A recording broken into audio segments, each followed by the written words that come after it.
জুলাই জাতীয় সনদেও একটা সুপারিশ গৃহীত আছে যে র্যাবের বিষয়ে কিছু সিদ্ধান্ত নিতে হবে, র্যাব বিলুপ্ত করার বিষয়ে, র্যাবের নাম পরিবর্তন করার বিষয়ে।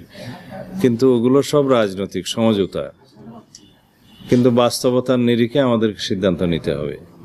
আমরা একটা specialised force, law enforcing force আমাদের দেশে চাই কিনা, এর উত্তর হবে অবশ্যই চাই।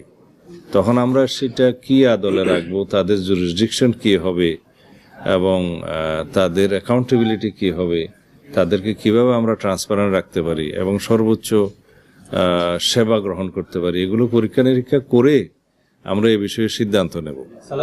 স্বরাষ্ট্রমন্ত্রী কি কিছু বলেছে এই ব্যাপারে? তা আমার রেফারেন্স উনি হয়তো কেন দিলেন আমি জানি না।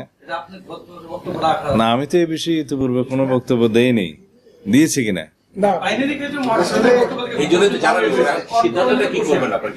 জুলাই ছাত্র গণ অভ্যুত্থানের যারা নেতৃত্ব দিয়েছে, অংশগ্রহণ করেছে, তাদেরকে আইনি সুরক্ষা দিতে হবে এবং সাংবিধানিক সুরক্ষা দিতে হবে। জুলাই জাতীয় সনদের আইনি স্বীকৃতি দিতে হবে, সাংবিধানিক স্বীকৃতি দিতে হবে।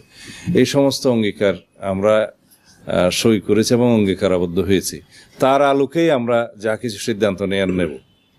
আমরা প্রথম দিনেই এখানে সেই সিদ্ধান্ত নিয়েছি যে লাইসেন্সকৃত অস্ত্র যেগুলো জমা দিতে বলা হয়েছিল অন্তর্বর্তীকালীন সরকারের প্রথম দিকে, তার মধ্যে সংখ্যাটা আমি এক্স্যাক্টলি বলতে পারছি না, হয়তো 10 সহস্রের বেশি হবে, 10 সহস্রাধিক অস্ত্র জমা হয়নি। তো সেই হিসাবে সেগুলো অবৈধ হয়ে গিয়েছে এবং সেই লাইসেন্সও বাতিলযোগ্য। আমি আজকেই একটা সার্কুলার পাঠিয়েছি, গত 2-3 দিন আগে যে আমরা একটা মিটিং করেছিলাম তার সিদ্ধান্তের আলোকে, যে 2009 সাল থেকে 2024-এর 5ই আগস্ট পর্যন্ত ইস্যুকৃত আগ্নেয়াস্ত্র লাইসেন্সে এবং তার অধীনে ক্রয়কৃত অস্ত্র, এগুলোর পূর্ণাঙ্গ একটা তালিকা আমরা অস্ত্রের ক্যাটাগরি ওয়াইজ দেওয়ার জন্য জেলা পর্যায়ে আমরা নির্দেশনা দিয়েছি ডিস্ট্রিক্ট ম্যাজিস্ট্রেটদের কাছে, জেলা প্রশাসকদের কাছে। ভারতীয় হাই কমিশনার সাহেব সৌজন্য সাক্ষাৎ করতে এসেছিলেন।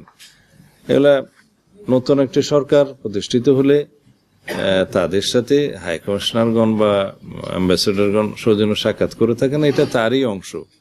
তাছাড়া আমরা প্রতিবেশী হিসাবে আমাদের ভারতের সাথে অনেক বেশি লেনদেন আছে, ব্যবসা বাণিজ্য আছে, যাতায়াত আছে বিভিন্ন ক্ষেত্রে। সেই সমস্ত বিষয়ে এবং সিকিউরিটি অ্যাসপেক্টগুলো নিয়ে তারা কথা বলতে এসেছিলেন এবং সীমান্ত নিরাপত্তা, এই সমস্ত বিষয়ে কথা বলতে এসেছিলেন। তা আমরা একটা সহযোগিতা চেয়েছি on the basis of mutual interest and dignity and mutual benefit. আমরা উভয় দেশে আমাদের সম্পর্ক বজায় রাখব এবং ব্যবসা বাণিজ্য এবং কূটনৈতিক সকল ক্ষেত্রে আমাদের সৌহার্দ্যপূর্ণ সম্পর্ক বজায় থাকবে।